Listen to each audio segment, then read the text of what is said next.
Greetings. Welcome to the Money Script Podcast. I'm your host, Yohance Harrison, financial advisor and financial literacy educator. In each episode, you'll hear incredible interviews and get tips and strategies that you can implement into your daily life to help you improve your money script and grow your wealth. Thank you for taking some time with me today. Let's get into this episode of the Money Script.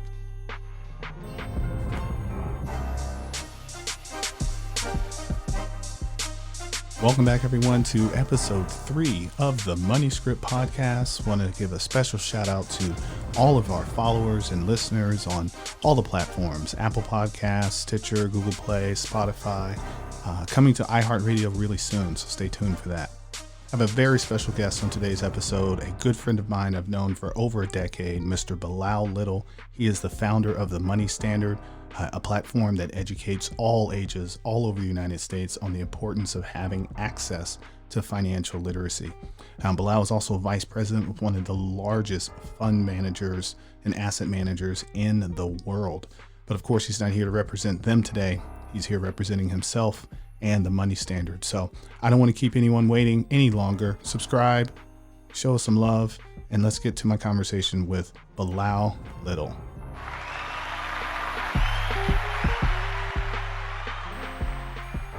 So you can share your money story with the people, your money script, and how you are using all of the knowledge and information that you have today just to be able to improve for yourself, improve for your family, improve for your daughter, because I know you want to set a great example for her. So yeah, like I said, I want to be quiet. I want to give you the chance to just, introduce yourself, and then let's get into it.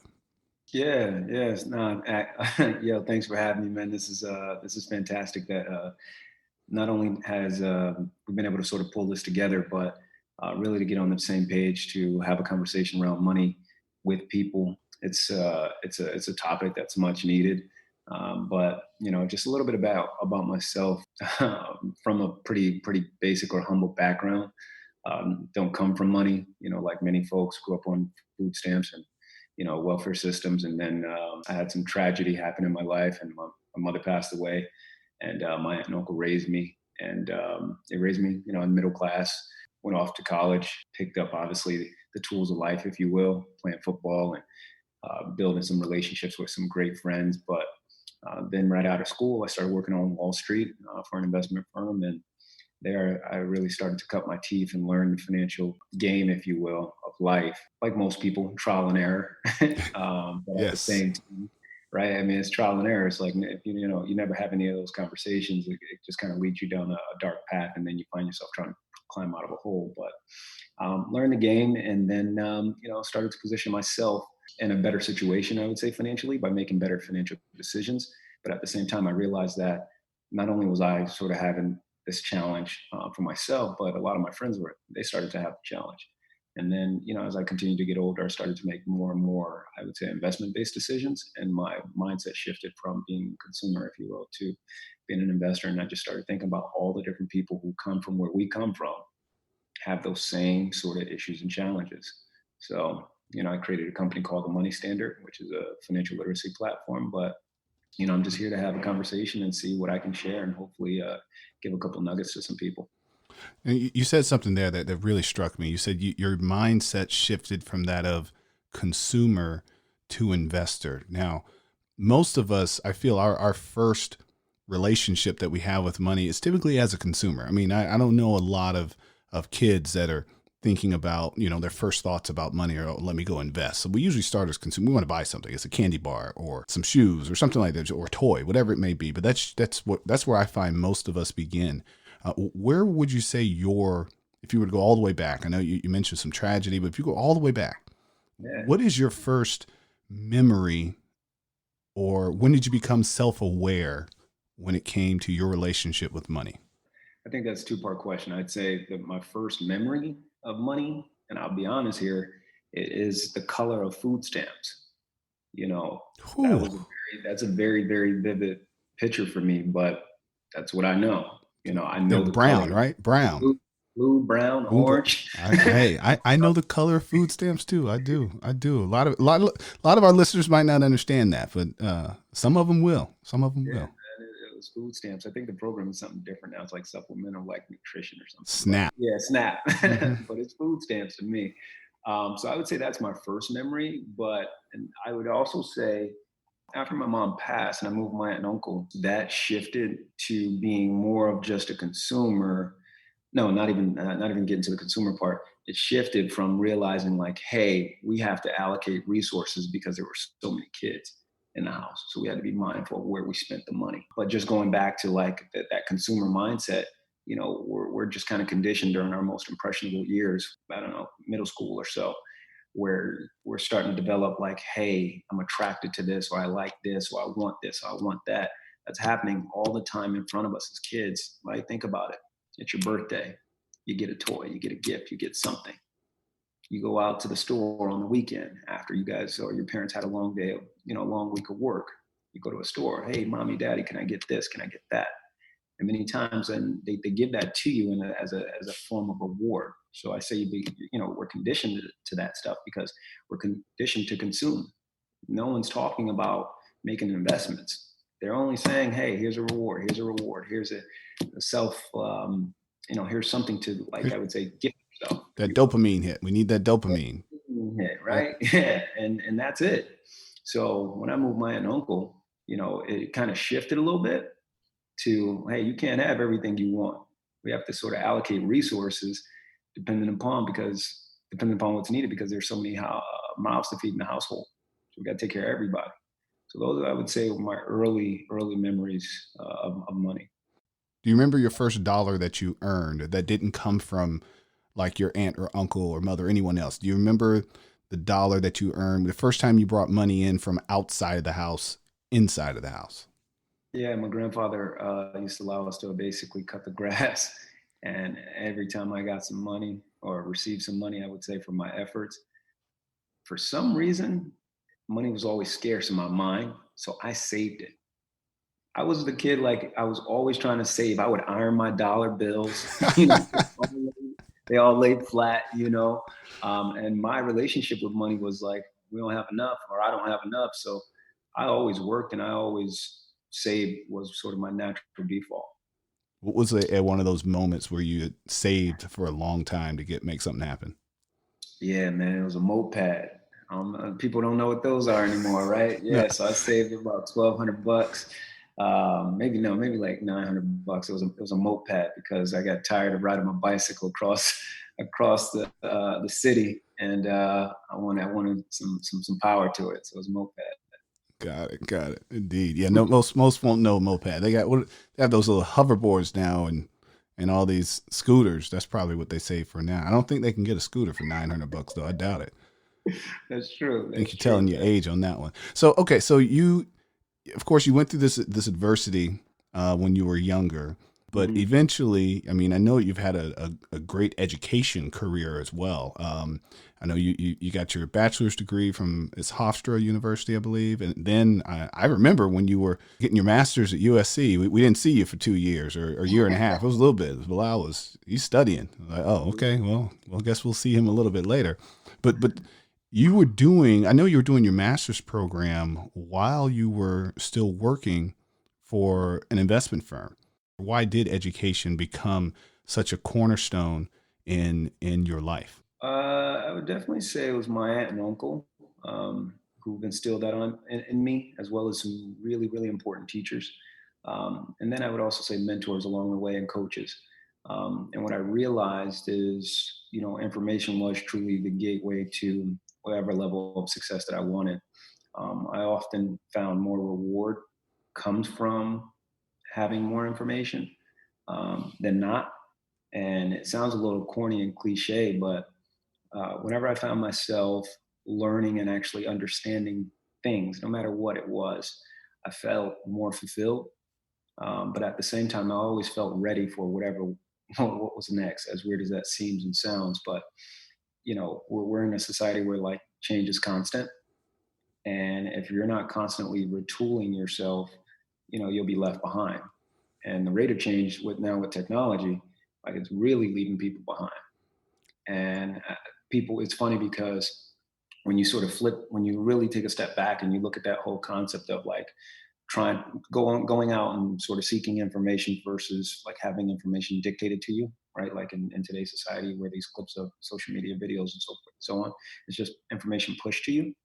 When you actually go out and seek information, you're able to sort of, I would say, internalize it and rationalize that information into a better sense to where you can make a decision on anything, whether it's food, on what you eat, whether it's where you decide to dine, whether it's where you decide to travel, opposed to just someone saying to you, hey, this is X, right? And then you just take that for what it is.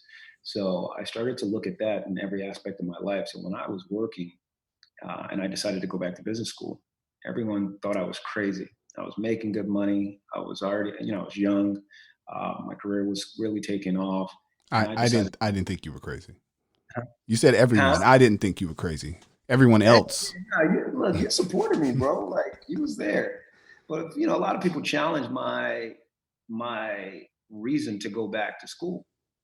And I had some really strong mentors that just flat out told me, like, look, it is the ultimate game changer. Not only is it really strong for your career to validate you, but at the same time, and the people that you meet and the information that you're able to absorb can really, really help you in the next level or wherever you're trying to go. And you may not see it right now, but you're planting a seed kind of for the future. So that's really where it shifted for me. So I believe it was along or through that journey, in that journey, where the money standard came into, or where it was born. I believe it was born out of that. If I remember some of the conversations we were having, because Yeah. we started, you started the money standard and I started the money script around the same time, and I think it Yeah. came out of just some late night conversations that we were having about information and access to the information. You Yeah. told a story. I think it was about, I think it was steak or something. I can't remember. You can do it Yeah. better than I can. But you started Steak talking story. about Yeah. that access, and that's what drove me to want to build this platform where we can give people access to the information, because I'm confident that someone was listening to the story about the color of food stamps and they were probably remembering the color of food stamps for themselves, or probably if it was more recent, I think they have the, what they call it, EBT cards now. Um, so, Yeah. and they'll probably have a memory of that. And for them to know that you went from the lifestyle of Mhm. food stamps to platinum American Express cards. I mean, you went through that whole journey. You went from the like you said, consuming to Mhm. investing, where Mhm. we have different conversations now. We're talking about, okay, where are you going to buy your next property versus where am I going to buy the property for me to live in? I think you're one of those rare individuals. I don't know a lot like you, where the first homes that you purchased were actually investment properties rather than what you were purchasing to live in for yourself, because you had you had access to the information and it made sense for you to do that at that time. Can you share a little bit about what the money standard is and what you're doing in the community? Yeah. So it's funny, right? Because like, my financial, I would say, literacy journey started, and it comes in stages like everyone else, right? But like for the most part, like your different experiences that you have in life, like essentially they create these like firsthand knowledge, I would say, like templates for you, right? And for the most part, those are your filters and how you look at things. So, as I was in business school, I was one of maybe one or two of the youngest folks in business school, but I already had a plan in my mind to actually pay for the entire program in cash. And this is all the money I had saved to go buy a house for myself, and the program was $140,000 for USC. So go USC Trojans. They Whew. got some money. Okay, hold But on, we got to pause on that. You said the program was how much? 140,000. That's an investment in yourself right there. Right, right. At the peak of my career, no debt, no issues. I wanted to sort of maintain that, but it was true investment in myself. But to get to your point, the reason that the money standard, and I'll tell you what it is, it's essentially an educational platform. But the reason that it was birthed is because I had this experience of growing up without money. Then I sort of transitioned into a period in time in my life where I was doing okay, and I had some money, and I recognized that my life's journey was meant to be somewhat of a vessel to go back and give back to the community, right? So I was always volunteering, and I realized like I have this very unique perspective of not having money being in the middle class and now having some, how many kids really want to transition through that life anyway? How many people want to walk through those same doors? If not, just say like, hey, I know I don't want to be poor. I know I don't want to hoard money and just, wait for the first and the 15th. Like, how many people are in that situation? And then you fast forward, and I just kept challenging myself, like, well, what am I really good at? And sort of where can I help people?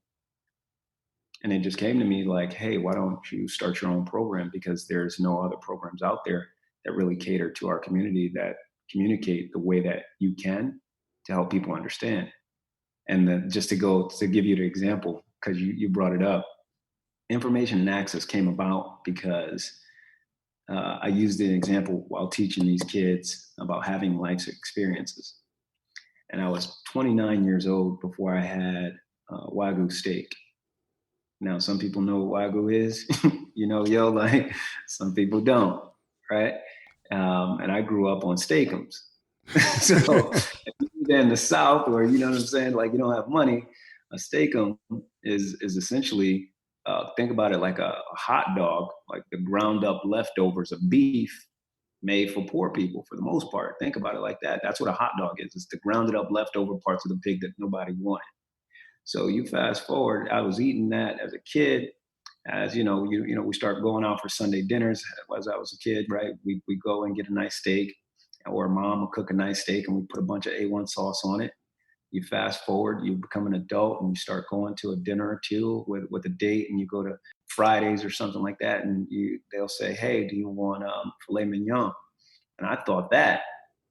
Oh, that was the premiere right there. Yep. I thought it was fish the first time I heard. It was a period in time when I turned 29. I'll never forget it. I was with one of my good clients and a friend, and his son was with us, and his son might have been like 7 or 8. And we were at this very fine steakhouse, and they asked, did you want to try the Wagyu? I didn't know what Wagyu was. That experience, because his son said to his father, like, hey, Dad, can I get the Wagyu again? Now here, this kid is 7, I'm 29. He's already had this type of high-end steak, and I hadn't even heard of it before. And I started to use that example of taking people through this sort of journey of having experiences, providing exposure, which the exposure essentially is some sort of information that allows the person to make a decision on if they want that or not. Now, if I didn't even know about it, I don't even know what it is to tell you if I want it or not. But I can tell you what a steakum is. So in hindsight, looking back, I used to give that example because not only is it funny, but people can relate to it. Oh, we deal with it all the time. I mean, and you deal with it too, being in financial services. We meet people that say, what's a Roth IRA? And I've known what a Roth IRA is since I was 18. I mean, 2 decades of knowing what a Roth IRA is, but most 18-year-olds have never even heard the term Roth IRA. I can show you 40 and 50-year-olds that never heard of a Roth IRA. They say, who's Roth? And I'm like, oh, well, this guy that came up with this IRA a long time ago. So you're absolutely right. And I think that's where we had a lot of synergies on creating these sort of platforms so that we can give this information valuable, sometimes life-changing information. I mean, yes, your steak was probably life-changing as well, but we're talking about the life-changing information so that they can eat a steak every week if they want to. And giving them access, bringing it to them. I mean, think about this podcasting.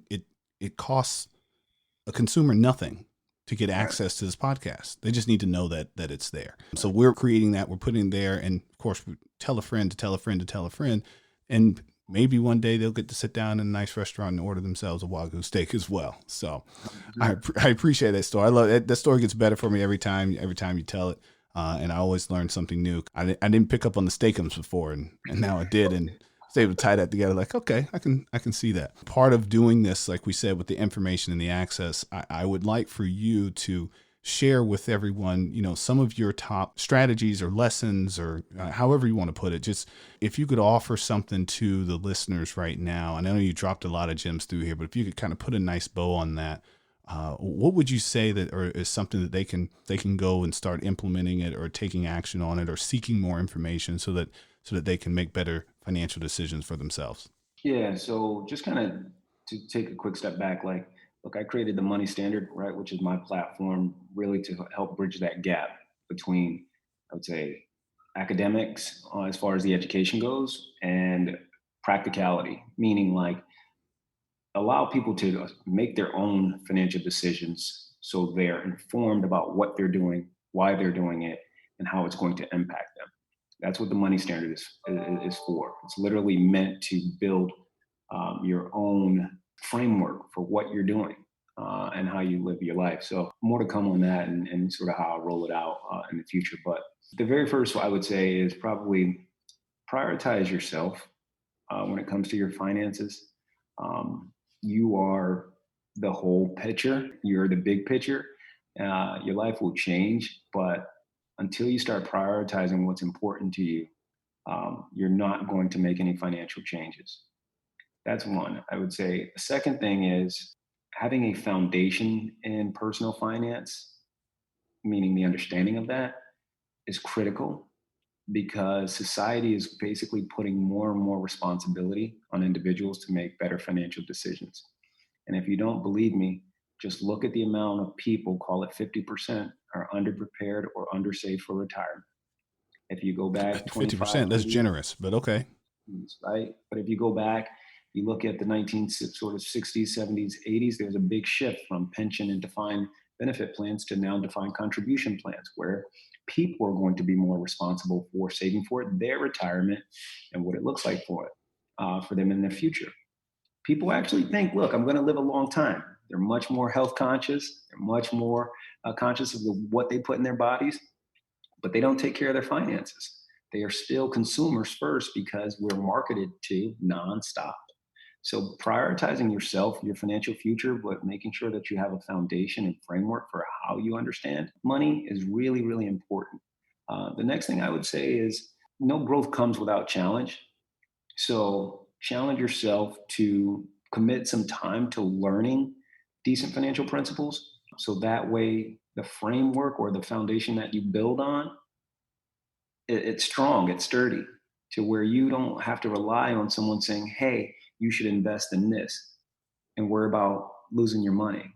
That's all about understanding the risk that you can take, or you're willing to take or not willing to take, to make investment decisions and choices. So I would say those are probably the big ones. I love it. I love it. Especially you mentioned the time piece. I think when we were having these origin conversations of our firms, I think I told a story to you about how I would meet families all the time that would spend hours, if not days, planning a Disney World trip, especially for the family that's never been. I mean, oh, we're going to go to this park and that park, and we're going to get on this ride, we're going to do this. They've been saving up for this trip, and they put all of this thought and planning into this 4 or 5 day vacation. But then when I asked them, how much time have you spent planning for your retirement, which is the ultimate vacation? You're not going to be out of work a lot longer than 4 or 5 days. And I find out it's very little time. How much time did you put into researching, paying off your house versus, putting money into your 401k? None, but spend a lot of time on the vacation piece, or a lot of time, which is probably more relevant these days, a lot of time just scrolling Instagram, Twitter, whatever it may be, when we could take just a little bit of that time. Like you said, I would encourage people, invest 30 minutes a week into learning something new about finances. And like you said, focusing on building that foundation and focusing on prioritizing yourself first. I think those things are going to be critical to helping folks get ahead. So last week, Alicia was our guest on the show, and Alicia was giving out her top 5 financial books. So I know I'm putting you on the spot. I'm not going to ask you for 5, but if you could think of maybe 1 or 2 authors or books or information sources that you think someone could go out there and pick up and really start building their foundation. Yeah, this is going to seem a little esoteric, but I truly believe like it's a book that offers tremendous value. John David Mann, The Go Giver. And someone would say, well, how does that book translate into good money principles and standards? Because the book not only teaches you about giving, but the book also teaches you how to receive.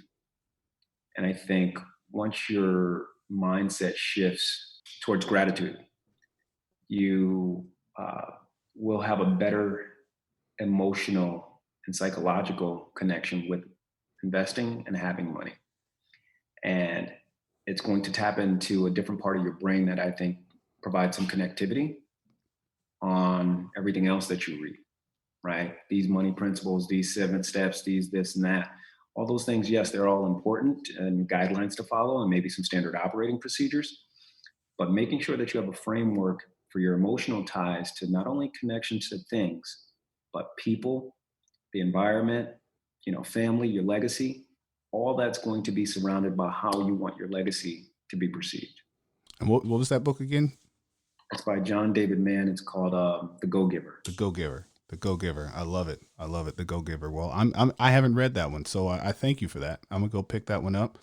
Well, listen, brother. Hey, I really, really appreciate you. Yeah. So let me give you one last thing. Go ahead. Go ahead.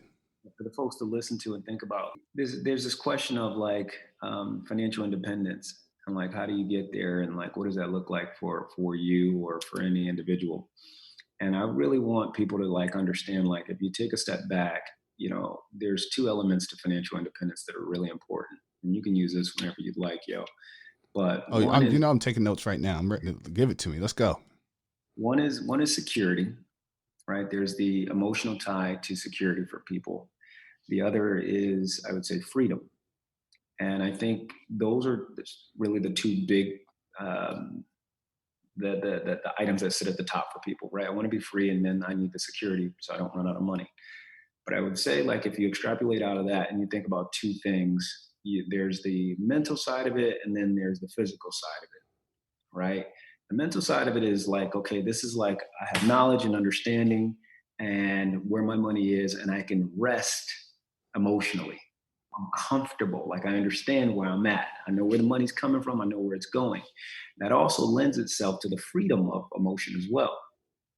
Then I would say there's the physical side of this thing, where you have to do the legwork for preparation with your documentation to understand I got to put some time in, right? All the documents are aligned, all the beneficiaries, all my paperwork, all that's available. But that I'm focused on creating physical memories for my legacy and with people. That is true financial independence. It is not being debt free. It is not like making sure I have these investments. I would say if you can tie all of those together, where your mental and physical are connected to understanding that, look, I want security and I want freedom. Then, my friend, I would say people would make different decisions about what they do and why they do it. Man, let me tell you, this was like I said, this was an honor. I really appreciate you taking the time for the Money Script podcast. This was, like I said, we've been talking about this for years. I want to thank you for pushing me. You kept pushing me. I'm gonna tell you, this was, everyone, if you're excited about listening to this, you all owe Bilal a thank you, because he was one of those guys that would send me a text and say, "What's up with the podcast, Joe? What's up with the podcast, Joe?" And then finally I said, "Hey, I need you to schedule your time for the podcast." He said, "About time." I'm like, "Oh man, this is," but I appreciate that. And I hope that everyone has someone like that in their lives. If they don't, go find someone. Speaking of finding, Bilal, where can the people find you if they want to learn more about the Money Standard, or if they want to hire you? Where can the people find you? Yeah, so they can find me on IG at Bilal S. Little, BilalSLittle.com. You can also visit themoneystandard.com. You can also visit Money Standard as my Instagram handle as well. I'm also available on Twitter at just Bilal S. Little and Money Standard. I'm easy to get in contact with. You have a great rest of your week. I wish you the best with the family and with that pain that you're dealing with after that tough loss this weekend. You know I was going to bring it up. So with that, sir, I'm going to let you run. Like I said, I know you got to get to the family. Thank you again, and I'm sure we will talk again in the very near future. Thanks for having me, brother. Talk to you soon. Indeed. Thanks for joining us on the Money Script podcast. Be sure to check out our other episodes, subscribe, follow, and give us 5 stars. Continue to send your financial questions on Twitter or Instagram at the Money Script. Go to moneyscriptwealth.com and schedule your complimentary consultation to discuss your specific goals and concerns. Financial advisory and investment management services are offered by Money Script Wealth Management PLLC, a registered investment advisory firm registered in the state of Texas and California and other states where exempt. The Money Script LLC and the Money Script Wealth Management PLLC and guests of the episode may have interest in the investments mentioned today. The opinions and views are expressed here are for informational purposes only. This material is educational in nature and should not be deemed as a solicitation for any specific product or service. All investments involve risk and a significant loss of principal. The Money Script nor Money Script Wealth Management offer tax or legal advice. Please consult your tax advisor or attorney for specific advice about your situation. Until next time.